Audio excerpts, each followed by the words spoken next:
How do you deal with people who always think they're right? If talking to them feels like talking to a brick wall, that's because, in a sense, it is those who swear must be right have long since fused their sense of identity with being correct. When you simply ask, "So, what's the swan right way to solve this?" they perceive it as a challenge to who they are. You can't change the wall itself, but you can find ways to navigate around it. Remember, the harder you try to prove them wrong, the more convinced they become that they are right. Here's what you need to do: diffuse the situation with a simple phrase like, "Maybe, you're right," or "That's possible." This helps to calm things down. Don't forget, it's a wall. Banging your head against it is completely pointless. Next, you need to have a second conversation. You must set aside specific time to sit down together and say, "Remember that issue we discussed earlier? Even if you don't agree with me, it's really important to me to know that you're at least considering my perspective." By doing this shapes one that doesn't threaten their sense of identity. That is the strategy for communicating with people who always think they're right.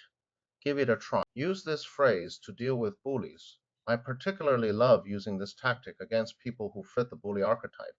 The first approach involves the phrase, "That is truly disappointing." The implication here is that their behavior is disappointing to them, and to you because you had expected better from them. The second approach is simply, "I don't accept that," when they say something specifically to provoke a reaction from you, hoping you'll take the bait and snap back. You must realize that true power lies not in confronting them head on, nor does it lie in catching their verbal volley, only to immediately hurl it back at them. That is not where true conversational mastery lies. That is the behavior of the weak, the sort of thing only those who enjoy arguing with fools would do. The true power in a conversation lies in the realization that their words pose no threat to you. They have never hurt you.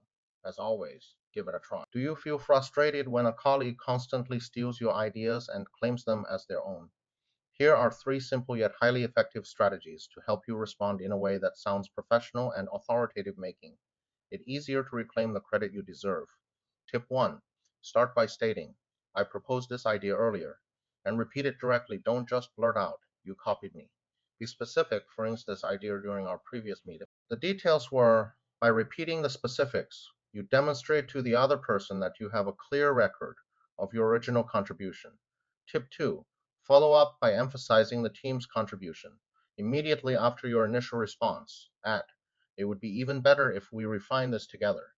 Even if the other person tries to argue, framing it as a collaborative effort makes you appear gracious and team oriented. Tip 3: end your response with a full stop. "I proposed this idea earlier." Debut yields a moment but enters the picture. Your response shifts from being a statement of fact to an accusation.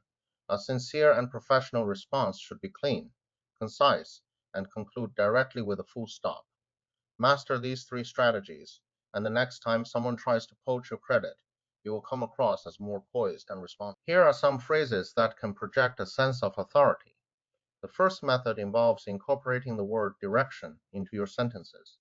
For instance, you might say, "I'd like to set the direction for this conversation," or "I'm not particularly fond of the direction things are currently taking." Simply by uttering the word direction, you subtly position yourself as the one at the helm, the person guiding the way forward. The second method is to highlight your remarks with phrases.